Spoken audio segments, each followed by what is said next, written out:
permettre de vous exprimer sur le sujet du jour, recueillir les avis et analyses de nos experts. La matinale des sports. Il est 8h. Radio Côte d'Ivoire, le Flash Info. Ange-Patrick Eolier. Bonjour à tous. Au Mali, le général Moussa Diawara a été placé en détention à Bamako après son arrestation hier jeudi. Lui qui a dirigé les services maliens de renseignement durant toute l'ère IBK a été inculpé dans le cadre de l'enquête sur la disparition de Birama Touré, ce journaliste qui n'a plus donné de signe de vie depuis janvier 2016. Signalons que cette enquête vise également Karim Keïta, le fils de l'ancien président Ibrahim Boubacar Keïta. Dans ce dossier est présenté comme un donneur d'ordre. Il fait depuis le début de ce mois l'objet d'un mandat d'arrêt international. Selon des témoignages, le journaliste aurait été incarcéré dans une prison secrète de la sécurité d'État en dehors de tout cadre légal, torturé avant d'être tué.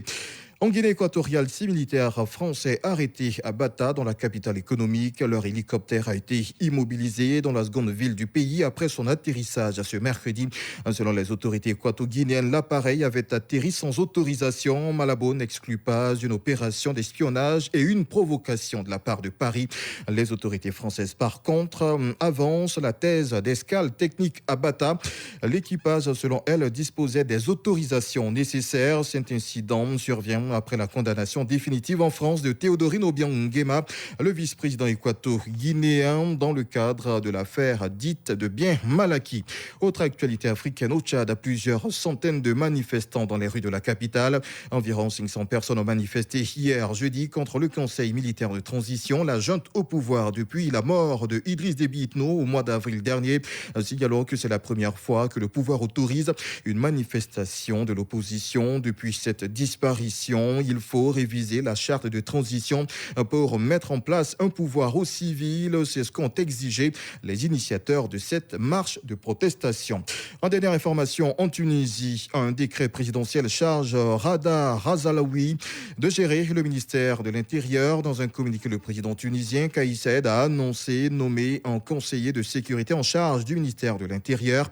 Il s'agit de la première nomination 4 jours après le limogeage du Premier ministre Hichem Mechichi et la suspension de l'activité du Parlement tunisien pour 1 mois. Selon des médias locaux, Rida Razalaoui est un ancien commissaire de police devenu conseiller à la sécurité nationale auprès du président Kais Saied. C'était le point consacré à l'actualité africaine. Un flash info dans moins d'1 heure sur Radio Côte d'Ivoire. C'était le Flash Info présenté par Ange-Patrick Eolier.